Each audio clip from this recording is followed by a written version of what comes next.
अवैध कोयला कारोबार के वर्चस्व में हुई गोलीबारी में 17 वर्षीय छात्र की हो गई मृत्यु।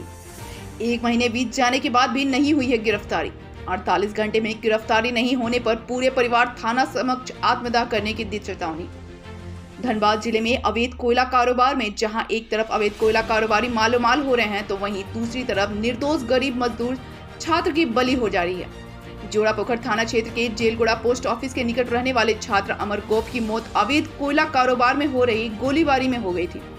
सुदामडी थाना क्षेत्र के मोहन बाजार में 9 नवंबर को अवैध कोयला कारोबार के वर्चस्व में गोलीबारी में जोड़ापोखर जेलगुड़ा रहने वाले 17 वर्षीय छात्र अमर गोप की गोली लग जाने से मौत हो गई थी। घटना के 1 महीने बीत जाने के बाद भी अब तक पुलिस की कोई कार्रवाई नहीं की गई है। छात्र की हत्या जिम्मेदार दोषियों को गिरफ्तार नहीं किया गया। मामले को लेकर मृतक छात्र के परिजनों ने जेलगुड़ा आवास में प्रेस वार्ता का आयोजन किया। मृतका की मां ने प्रेस को संबोधित करते हुए बताया कि 48 घंटे के अंदर हत्यारे की गिरफ्तारी नहीं हुई तो सुदामडी थाने का घेराव करेंगे। फिर भी हत्यारे की गिरफ्तारी नहीं हुई तो जोड़ापोखर थाना के समक्ष पूरा परिवार आत्मदाह कर लेंगे। मृतक की मां ने कहा कि जेलगुड़ा भूली टाइप के रहने वाले नीलकमल सेन नामक युवक ने 9 नवंबर को संध्या में मेरे पुत्र को बर्थडे पार्टी के नाम पर बुलाकर घर में बुलाया था। 11 बजे रात्रि में मुझे दूसरे युवक का सूचना मिला कि पुत्र को गोली का छर्रा लगा है। मेरे पुत्र के इलाज के देरी के कारण उसकी मौत हो गई। घटना में शामिल धीरज सिंह, उपेंद्र पांडे, सोनू पांडे सभी चास नाला के आरोपी हैं। घटना में के 1 माह बीत जाने के बाद भी सुदामडी पुलिस द्वारा किसी की गिरफ्तारी नहीं की गई है। पूरा मामला 9 तारीख को हमारे बेटे का साथ हत्या हुआ है। मेरा बेटा को हत्या किया गया है।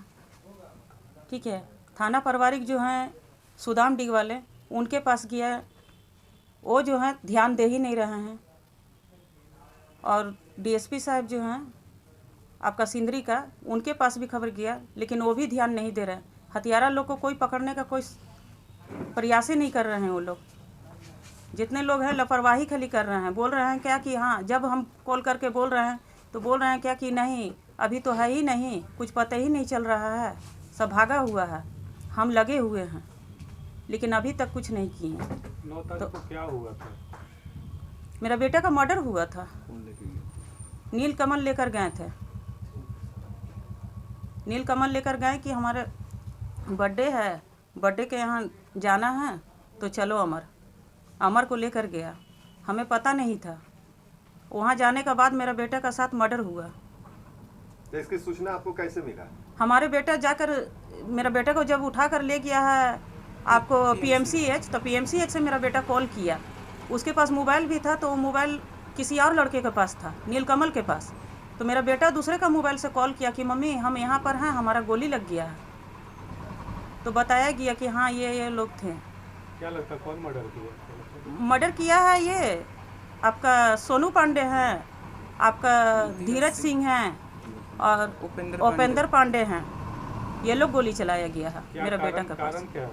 और पता नहीं क्या कारण था। हमारे बेटा का साथ तो कोई ऐसा कारण नहीं था, लेकिन हमारे बेटा को वहाँ पर ले जाकर क्या किया है ये हमें पता नहीं। एसपी एक तरफ बोला गया है कि टेंडर को लेकर लड़ाई हुआ है, लेकिन हमें ये पता नहीं है।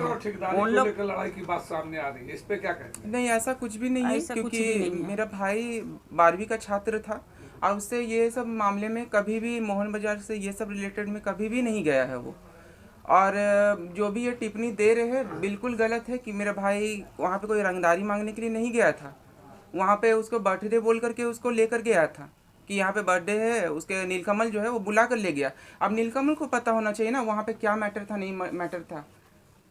ये तो पुलिस का काम है। पुलिस भी अभी तक, आज डीएसपी साहब से भी बात किया हुआ, आज 10 दिन हो गया, लेकिन अभी तक कोई रिस्पांस नहीं मिल पाया है। लगभग 1 माह हो गया है। 1 महीना ये घटना का बीता हुआ 1 महीना हो गया है, बट अभी तक कोई भी रिस्पांस नहीं मिल पाया हम लोग को। इस संबंध में बड़ी पदाधिकारी से आपने बात किया? कल हम लोग आवेदन दिए, एसएसपी साहब से कल हम लोग मिलने गए थे, बट वहाँ पे सर से कल मिल नहीं पाए, नहीं आए थे वो। तो